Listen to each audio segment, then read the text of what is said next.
이렇게 건강보험료가 세금만큼은 아니지만 준조세라고 우리가 표현을 하는데 우리 소득금액의 단일 요율로 거의 8% 가까이 낸다고 하는 거는 굉장히 부담이거든요. 그러면 이 건강보험료를 언제 납부를 하냐? 자동이체가 되어 있는 경우에는 보통 7월 31일 날 나가는 경우도 있고요. 8월 5일 날 나가는 경우도 있어요. 고지서는 그 전에 나오죠. 한 20일쯤에 나오죠.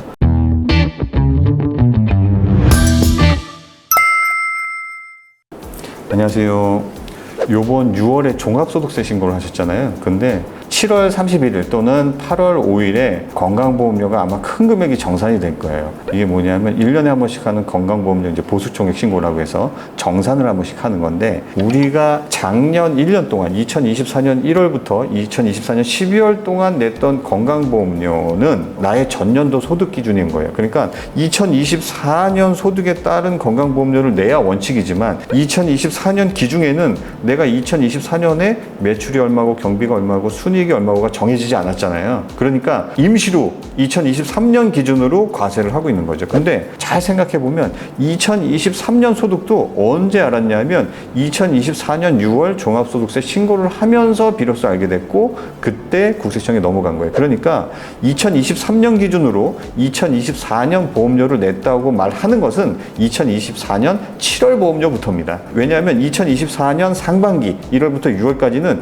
2023년 소득도 몰랐어요. 6월에 신고를 하니까 6월 말에. 그러면 이거는 2022년 소득 기준으로 상반기를 내고 있었던 거예요. 그래서 다시 한번 정리해보면 내가 2024년에 납부했던 내 개인 건강보험료는 상반기는 2022년 소득 기준으로 부과를 임시로 하고 있었고 하반기는 소득 신고 2023년께 들어왔으니까 그 기준으로 2023년 소득을 기준으로 하반기는 건강보험료를 내고 있었다. 근데 2024년 전체 소득에 대해서 2025년 6월 말에 신고를 하면서 알게 됐으니 그러면 실제 상반기와 하반기에 각각 2022년, 2023년 기준으로 임시로 납부를 했던 건강보험료를 요번에 신고 들어간 거 보니까 얼마네 해서 두 개를 한꺼번에 정산을 하는 거죠. 그러니까 이런 거예요. 2022년은 나 소득이 별로 없었다. 1년 토탈 소득이 1억이었다. 그러면 1억 나누기 12개월 한 다음에 그거를 매월 1월부터 6월까지 보험료를 그 기준으로 내고 있다가 2024년 6월이 됐잖아요. 그러면 그때는 뭘 한다?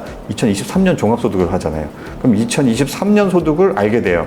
그러면 2023년 소득은 연해 2억이었네. 그럼 2억 나누기 12개월 하면 한 달 소득이 나오잖아요. 그걸 기준으로 7월 얼마, 8월 얼마 해갖고 6개월치를 냈던 거예요. 근데 2024년 소득은 아직까지는 얼마인지 모르는 상태였죠. 2025년 6월이 되니까 비로소 알게 된 거예요. 2024년 소득이 5억이더라. 많이 늘었죠. 그러면 5억 기준으로 곱하기 8% 정도 돼요. 건강보험료가 장기 요양보험료까지 합치면 그 금액이랑 2024년 상반기 1억 기준, 2024년 하반기 2억 기준의 건강보험료를 납부 금액을 서로 비교를 해보면 차이가 엄청나게 나겠죠. 그래서 보통 개원하고 나서 뭐 2년차, 3년차 이렇게 쭉 올라가서 매출이 소득이 성장하는 그런 병원 같은 경우에는 건강보험료 정산액이 매년 몇 천만 원씩 나오기 마련이죠. 요번에도 거의 한 7천만 원 정도 나온 병원이 있는데 그거는 뭐 엄청나게 많이 나온 건 아니죠. 개원하고 나서 2022년에 개원했는데 그때는 거의 없었고 2024년 상반기 납부 기준이었겠죠. 2024년 하반기부터 본격적으로 내기 시작했던 거예요. 건강보험료를 2023년 기준으로. 그러다 보니까 2024년이라고 하더라도 소득이 굉장히 많이 늘었는데 상반기에는 별로 건강보험료 거의 납부 안 했고요.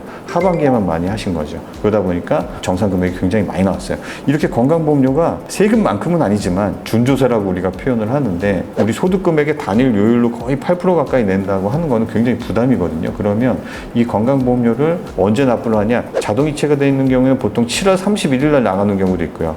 8월 5일 날 나가는 경우도 있어요. 고지서는 그 전에 나오죠. 한 20일쯤에 나오죠. 보통 자동이체를 걸어 놓잖아요. 원래는 분납이 가능합니다. 금액이 정산 금액인데 너무 커. 왜? 1년을 토탈 정산해서 이거를 7월 말에 한꺼번에 납부를 하라고 하면 굉장히 부담되거든요. 그래서 최대 12회까지 분할 납부를 할 수가 있어요. 금액이 너무 적으면 뭐 한 4, 5회밖에 분할을 안 해주는데 금액이 적으면 뭐 분할할 이유도 없겠죠. 금액이 크면 10에서 12회까지도 분할이 가능한데 보통은 원래 한 6월 15일에서 7월 10일까지 신고를 하라고 돼 있어요. 분할 납부. 근데 우리는 성실신고 사업자가 대부분이잖아요. 6월 말까지 종합소득세 신고를 했는데 조금 시간이 빠듯해요. 그래서 보통 한 7월 말 그 자동 자동이체가 되기 전까지는 분할 신청을 받아주긴 합니다. 이 분할 납부 신청은 노무법인에서 하게 되죠. 간혹가다 놓치는 경우도 있어요.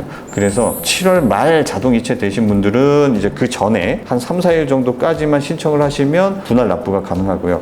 그다음에 8월 5일 납부가 돼 있으신 분이 있어요. 고지서로 받으시거나 자동이체로 돼 있으신 분이 있어요. 카드 납부가 아니라. 그런 분들 같은 경우에도 7월 말 또는 뭐 한 3, 4일 전까지만 신청을 하시면 분할 납부가 가능합니다. 근데 8월 5일 날 대부분이 나가서 어떤 데는 내 친구 병원 보니까 8월 1일 날 분할 납부 신청을 했다. 근데 내가 7월 말에 자동이체 신청을 이미 해놨다 그러면 뭐 카드로 연동하기도 해요. 자동이체 신청을 했다고 하면 이미 빠져나간 뒤잖아요. 그때는 분할 납부 신청이 안 되죠. 이미 이래가 그 납부가 끝났으니까 정산이. 그래서 간혹 가다가 작은 계획을 다 세워갖고 통장에 돈을 나눴는데 정산 때문에 금액이 한꺼번에 훅 나가서 작은 계획에 차질을 빚는 경우도 있어요. 그래서 요 같은 경우는 사전에 미리 노무법인하고 교감을 해서 분할 납부 신청을 해두시는 게 유리합니다. 보통 저희 세무법인 같은 경우에도 무조건 금액이 크다 그러면 원장님이 원하든 원하시지 않든 노무법인에는 10회 분납을 해달라라고 요청을 해놓는 경우가 있거든요. 근데 간혹 가다가 조금 놓치는 경우가 있는 것 같아요. 그래서 원장님들이 이 부분 신경 써야 된다. 그렇게 보시면 될 것 같습니다. 감사합니다.